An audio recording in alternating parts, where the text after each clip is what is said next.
Yo, what is up, YouTube fam? I haven't dropped a video in a couple of weeks, so I figured I'd film a quick one here on Loom. No fancy editing, no crazy thumbnails, none of that. I came across this document of ours called the product scorecard that we've been building out over the past couple of years to help us research and actually critically analyze and validate potential products to sell. Because I know one of the most difficult things, other than knowing where to look to find winning products, is understanding how to validate them, right? What checkboxes do each of these products need to tick off in order for it to tell us whether or not it has a high probability of success or not. And so what we did was we created this scorecard, which helps us make that decision using data and analytics rather than like opinion and emotion, right? That's the last thing that you want to use to kind of conflict or conflate your decision making when it comes to testing a specific product, right? So I do want to throw out a little disclaimer.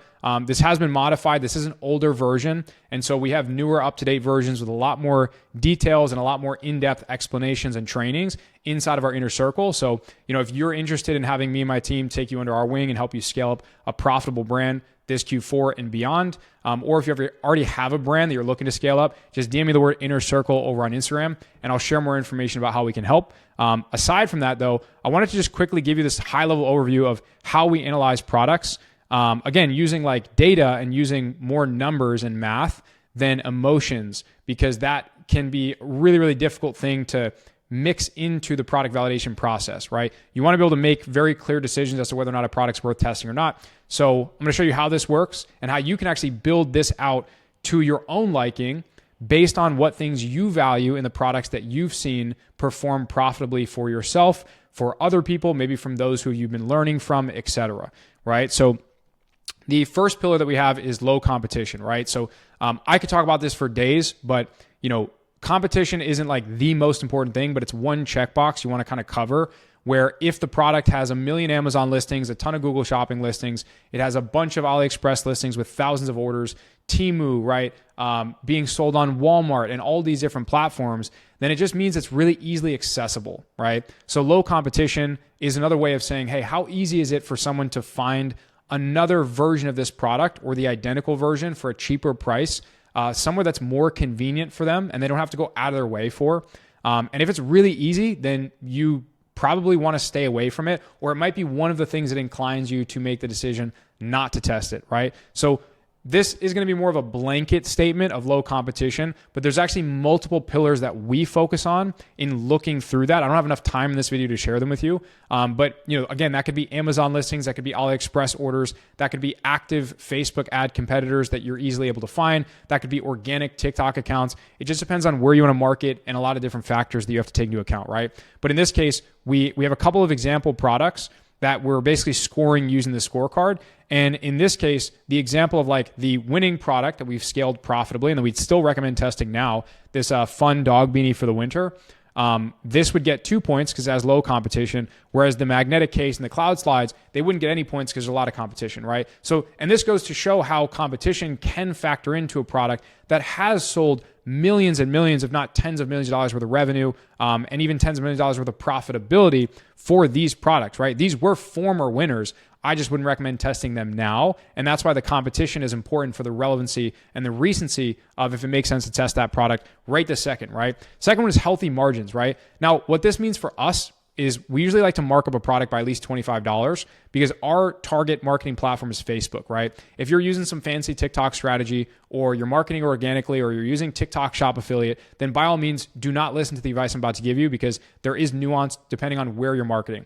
But we primarily focus on Facebook ads. And it's really hard to get below a $20 CPA or cost per purchase on Facebook. So why would you entertain the idea of testing products that don't have at least a $20 or a $25 or a $30 markup, right? I see way too many people testing $20 products, getting their first couple of sales, getting really excited, but then they look at their P&L and it's not profitable because they spent $30 to acquire one customer, right? So do the math and make sure that the products you're testing are actually priced at a reasonable enough markup to where there's enough margin for you to actually factor in that advertising cost, right? So from a healthy margin perspective, ironically, the product that would be good to sell and that we've sold profitably and that we're probably going to test this Q4 or this November, we're already in Q4, is this dog beanie, right? So I'll quickly preview this so you have an idea of what I'm talking about with these three products. So this is like this bulldog beanie, right? And so you probably source from like $5, $6. And the lowest you'd be able to sell it for is probably, or the lowest that you should sell it for is probably around 25 with a couple dollars of shipping, right? I would recommend charging around 30 with free shipping. So therefore, if you could source this for around 5, sell it for around 30, we just meet that kind of $25 markup criteria, but we're not really meeting that with flying colors, right? We really want to sell products that are like 40, 45, 50 plus, ideally in a perfect world. And so that one, we're actually being very critical about it. And we're saying, hey, it probably doesn't have the healthiest margins, right? Now, this one right here, this like phone case, it's really going to be tough to sell this for $20, $30, $40 with the amount of accessibility that there is for this product on like Amazon and on other platforms like that, right? And then lastly, we have these cloud slides, right? So again, from a competition perspective, very, very competitive. From a margin perspective, not the best, right? Again, you might be able to sell it for 30, source them for like $8. You're at a $22 markup. So, if you have a TikTok organic post go viral, kudos to you. You'll make a lot of profit with it. If you don't, you're depending on paid ads. Or maybe you have this low budget, low CPA TikTok ad strategy, which TikTok is hit or miss. That's why we don't rely on it as a primary marketing channel. Then again, by all means, you might be able to scale products that are cheaper than $25 or $30. It's just not what we focus on, right? There's no right or wrong way of going about it. It's just not what I can recommend to you based on my personal experiences, okay? Look at that however you want. So from a positive quality perspective, all three of these are good based on the AliExpress reviews, maybe some of the few Amazon listings that there are around these products, and based on just like the intuitiveness of the complexity of the product, right? If there's a lot of moving parts, if it's electronic, those are things that can create risk in the likelihood of it having product quality that might steer our decision away from testing the product, right? Number 4, we have unique and not found in stores. So I don't know about you, but I see these cloud slides in Targets, Walmarts, many, many local stores, CVS's. And so you'd probably want to stay away from that because many people have probably already seen it physically in a local store to them, right? Local meaning close proximity. And so if they can just quickly pick it up there for a much cheaper price, why would they buy it from us online, right? You have to ask yourself that. Whereas the dog beanie, I don't know about you, but I haven't seen a bulldog beanie. And I have cats that I go in to PetSmart at every now and then. And I don't really see this. And I don't really know a lot of people that have this for their dogs. I know a couple of French bulldog owners. And so pretty unique product, not found in stores. Magnetic phone case, I would argue that that's also unique and not found in stores, right? So even the 2 products, right? So this one is what I would recommend testing. These 2 I would not recommend testing. But even these 2 products, they have good characteristics about them, which is why a lot of people think they're worth testing, but they're not because they don't check off like the majority of these boxes, right? It's not just one thing. It needs to check off a bunch of boxes to make it a really no-brainer decision to move forward and test that, right? Then we have fits a large target market. I would argue that all of these do, right? So you probably don't want to sell a knitting kit that is for motorcyclers because not a lot of people that ride motorcycles also like knitting, right? You probably wouldn't want to sell a backyard pool repair kit, right? Because there's probably not a lot of people that have like backyard, and this means like above ground, right? Pools that they need this specific repair kit for, right? There's a very small amount of people that you're confining yourself to selling that specific product to. Right? Maybe a specific animal where there's not that many, right? Like if you have like an iguana hat or an iguana fun cage thing, maybe there's not that many pet owners who actually own iguanas. I'm sure there's a lot of them in quantity, but from a percentage of like the population perspective, it's really small. So sometimes I like to zoom out and say, hey, like if I were to knock on 10 doors, what's the likelihood that someone within one of those 10 houses is actually going to want that product, right? So like for the magnetic case, right? Maybe, right? Maybe, I mean, everyone has a phone, so it's a very large market, right?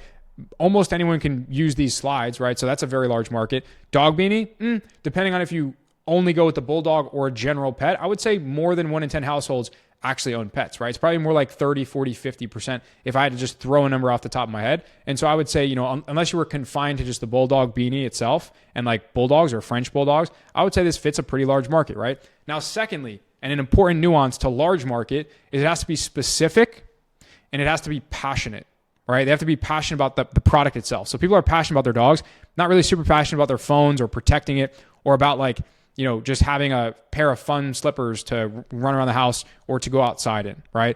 Again, I could be wrong there. That's just my opinion. So it's really tough to have a scorecard that is fully based on analytics. There is going to be a little bit of opinion thrown in and out. But that's why you should customize this to what works for you. You might throw in a winner or a product that was a former winner that you wouldn't sell right now that gets a really high score. And like, that's okay. At the end of the day, you can use that gut feeling to make that final say in that last decision, right?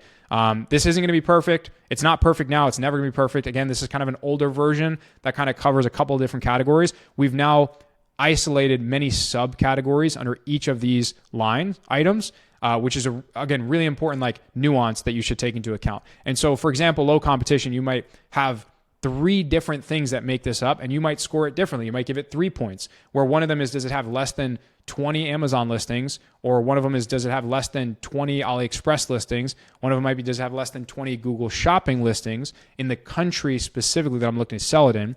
And so all of those, you can create kind of your own line item for that if you value it more than something else, and if you have evidence that that thing was aligned with the products that you've sold profitably in the past, right? If it's not, or you don't know someone who sold a product that those criteria align with, then again, just go based off of this, because we have sold hundreds of products profitably over 7+ years, okay? Next, we have falls under a clear consumer psychology category. Now, this one's going to be confusing if you don't see the list of consumer psychology categories that we have going on behind the scenes at our company, DropSkale. And so if you want to kind of see that list, then definitely, hop inside and I can show you around. But for the most part, just know that these are this is the psychological reasons why customers buy, right? So when you think of like slides, there's not a whole lot of things that are going to activate in someone's head or that are going to light up emotionally, right? Or psychologically, right? They're just going to say, oh, those look comfortable, right? When you look at something like a magnetic phone case, you might think, oh, that relates to fear of negative consequences happening. So you're kind of preying on their fear of, oh, but what if your phone falls? Or if it's like a privacy case, what if someone sees your texts and you end up tarnishing a relationship or something like that? You're kind of preying on someone's fear. So that would be an example of a consumer psychological angle. Another one might be like survival. So you see all, clothes, for example, is an idea, or it's a product that revolves around the idea of survival, right? People don't want to die. And so something that's like a lung strengthener, right? Or a piece of medical equipment, right? Something like that. Those are things that are going to allow someone to hypothetically live longer or are marketed towards that. Supplements, that's why the supplement industry is such a large industry, because it helps people prolong their life, and psychologically they think, oh, that's going to help me survive longer or reduce the risk of death quickly, right? So really important kind of things to understand, right? Look up Maslow's hierarchy of needs and you'll understand more about like what these pillars are and what things that you value and which ones you can group together. But I would come up with a list that you can narrow down to as few as possible, so you're not adding too many points here. But basically, the more points that these check off, the more likely the product's probably going to sell. But you still have to have these other accessories around it, right? And then lastly, we have evergreen. So evergreen is like, hey, do I think this product can be sold all year round, or is this really seasonal? And honestly, you could make a ton of money with seasonal products, and I've made a ton of money with seasonal products. But the problem is, if you want to really build a brand that's sustainable, that you're not like chasing, your tail at every new winning product you have to go and find, because you pump one up for a month and then you have a losing streak of 2-3 months and you have to find a new winner because like you keep selling these like trendy seasonal products, then I'd maybe stay away from that and I'd focus on products you can sell for a longer time period, right? Now, the beanie, winter, cold, I mean, you can sell in other countries. You can get creative about it if you have like a bathing suit brand or something. But I would argue that you could sell it for more than 1 quarter out of the year, probably 2 quarters out of the year, and multiple countries. So you just have to like get creative. You have to know what countries you're targeting, and you have to time the seasons and things like that. It makes it more challenging, but it doesn't mean you can't make a ton of money with it. It just means that you have a lower probability of building an actual like long-term sustainable brand with that, right? So from a total perspective, you can actually have more than this. You can probably have like 12 plus based on the consumer psychology categories we have. But like, as you can see, the dog beanie checks off those boxes analytically. The magnetic case and the cloud slides don't. Now, if I were to sell alternatives of these two products, I would look at something like these two, right? So we have the privacy magnetic phone case. So it's not just magnetic, and it's not just privacy. It has both features. That is an example of like an additive value that product provides that others don't, right? So if someone goes into a local store, they see a privacy case, but it's not magnetic, and they see a magnetic case, but it's not a privacy case, then this genuinely is something that's like, it's more difficult for them to get in other places, and it has more value, so they'll have a higher inclination of actually wanting to purchase that product over the original boring one that we've scored over here. So this one would probably actually have a higher score. I'm not saying that this is worth you going out and testing right now, but it's better, right? It's a better alternative. And then as opposed to the cloud slides, the very generic ones, right? you would want to look into being able to sell something like the snail slippers, right? I'll give you an example. I'll search it up because it looks like this listing ran out. So we have snail slippers, and they look like Gary from SpongeBob. And so these ones, for example, now they're probably a little bit more competitive now than they once were. But as you can see, there's not a ton of listings. The pricing isn't like incredibly unreasonable. Is the market potential that great? Maybe not so much. But is this probably a better product to test than this one right this second in this marketplace for November and December? Absolutely, right? Especially as it's getting colder. You can do the gifting angle. There's also the idea of like nostalgia, and people like purchasing products that remind them of like their childhood and the good times they've had, etc. You can get this for your kids if you're a parent. So there's a lot of angles that you can use here that maybe you might miss out on with this one. And there's just more uniqueness, right? Like you can't go into a local store and find this. You can with this one, right? And so those are just a couple of things to keep in mind. I hope that this scorecard or a version of this that you can create for yourself serves you a ton, as it has served us and many of the people that we've worked with in scaling 6 and 7 figure per month dropshipping stores and direct consumer e-commerce brands. I don't really care whether you have inventory or not. I know there's a big fuss about this in the industry, but we do e-commerce, and sometimes we ship from overseas warehouses, and sometimes we ship from domestic U.S. warehouses. But the direct response marketing, the product characteristics themselves, the supply chain, like the cash flow management, all that stuff for the most part is the same, right? We're trying to sell as many products as possible, have the best customer experience as possible. In order to do that, right, it all comes back to having the right type of product that you're going to go ahead and sell, and knowing how to analytically validate that as something that's actually worth testing or not worth testing. So yeah, I hope this provided a ton of value to you. If it did, I hope that you can leave a little thumbs up. You can comment something down below, comment the word, scorecard, if you got a lot of value to this, and I can actually, like, that'll let me know that you want more product research and validation videos that are tactical, just like this. This is the stuff that not a lot of like e-commerce gurus are putting out there, because it's not sexy. It's the boring stuff, but the boring stuff is what actually works. And it's what makes you the money, right? It's not watching the top 10 winning products of the month. It's not watching the 24-hour dropshipping challenges, right? It's looking at tactical videos and tools like this. And it's honestly, it's watching case studies, right? People that have scaled to 100,000, a million a month, 100K a day, 10K a day. Those things are very valuable. Even if they just scaled it for a short period of time and they're not this like mega successful entrepreneur, that's fine. There's still a lot that you can learn from that individual and the experiences that they had, where they're actually providing evidence that they've done what it is that they're telling you that they can help you with. Right. And so, again, I hope this provided you a ton of value. There's going to be a video, I think, coming out next week that is going to be kind of covering a little bit more about my background and my story for those of you who are interested. Give you a little bit of motivation, a little kick in the ass to say, hey, you're not the only one that's been down bad a couple of different times and had to pick themselves back up. And what better way to do that than by making a ton of money and rubbing it in everyone else's faces, or just, being able to provide for your family, provide for yourself, etc. So stay tuned for that. And if you want a copy of this, you can click the link in the description, and it's going to prompt you to make a copy where you can edit this and modify it to where it's going to best serve you, right? So, don't go out and resell it. Not that you'd want to, but just don't go out and resell it. And, if you want to share it with a friend, that's totally fine. But use it, customize it to your business and the types of products you want to sell.